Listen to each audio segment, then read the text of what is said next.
हरिओम आत्मीय भक्त जनों सप्रेम जय श्री हरि। आज का प्रसंग है प्रार्थना से भूख मिटती है। सुनकर बड़ा ही अजीब लगेगा कि भोजन से भूख मिटती है कि प्रार्थना से। ये अजीब लगने की बात नहीं है। भोजन से शरीर की क्षुधा तृप्त होती है और भजन से आत्मा की क्षुधा तृप्त होती है। नहीं विश्वास है तो करके देख लो। जब भी भोजन करोगे तुम्हारा पेट भर जाएगा, तुम्हारे शरीर में एनर्जी आएगी।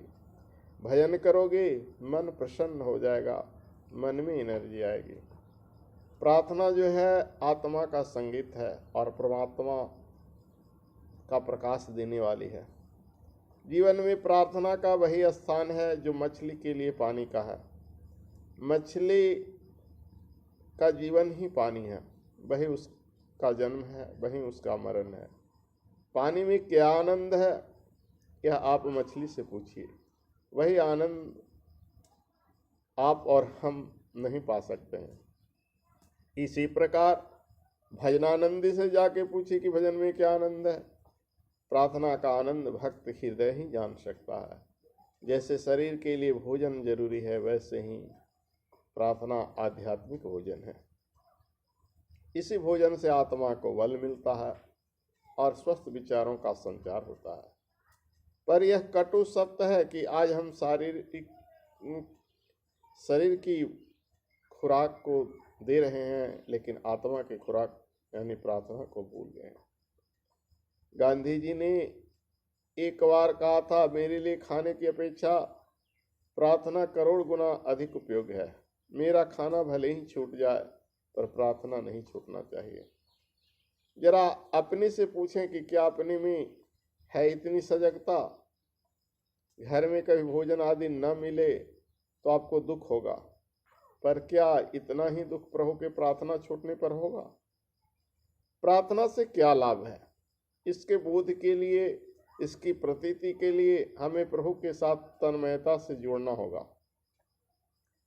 कस्तूरी में सुगंध है, इसे मनवाने के लिए शपथ लेने की आवश्यकता तो नहीं होती है।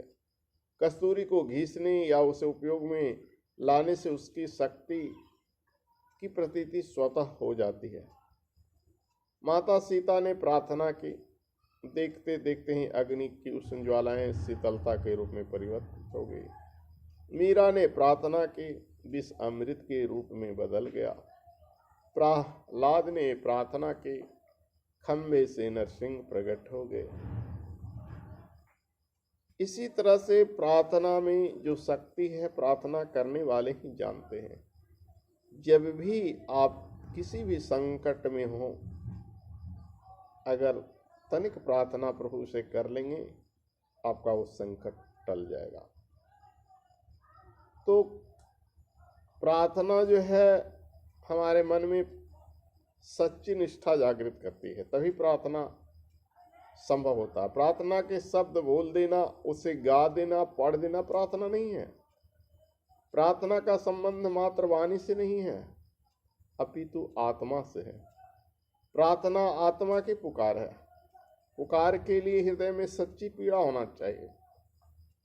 स्कूलों में जो प्रार्थना होती है वो तो बच्चे डर से करते हैं। शिक्षक लाइन में खड़ा कर देते हैं,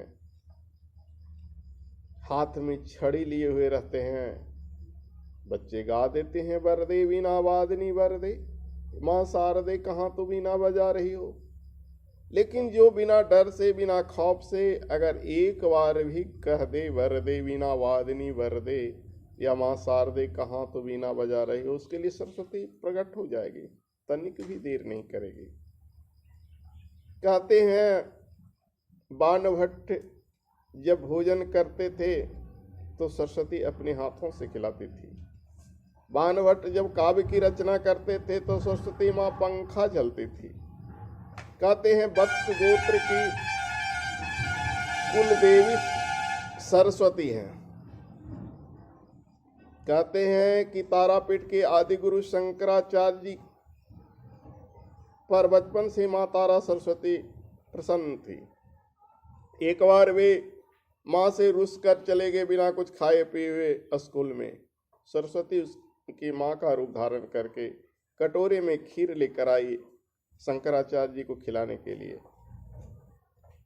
और मैडम के डर से यानी टीचर के डर से वो खा लिए। कुछ देर में उनकी असली माँ आती है, जन्म देने वाली माँ। असली माँ माने तो सरस्वती नकली माँ थोड़े हैं, वो विश्व की माँ हो गई।